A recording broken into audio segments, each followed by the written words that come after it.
presidential candidate joining us right now has been a sharp critic of the administration's NSA surveillance program. So what do you think, Senator? Were you pleased? Were you not so pleased?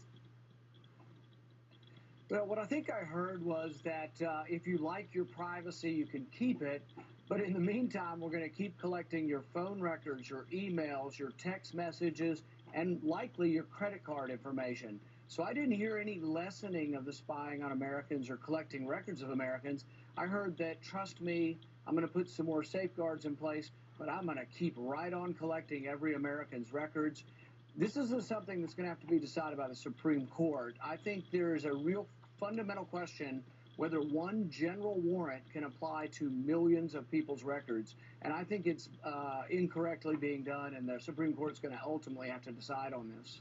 You've actually filed a lawsuit. Remind our viewers, what is so irritating, upsetting to you? Well, the thing is that, he mentioned Paul Revere, but Paul Revere was warning us of the British coming. He wasn't warning us that the Americans are coming.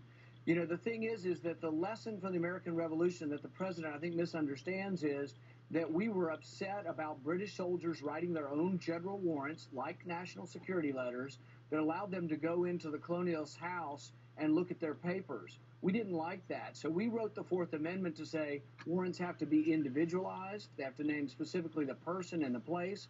We didn't want a dragnet where everybody's information was held, whether it's held by the government or a private entity.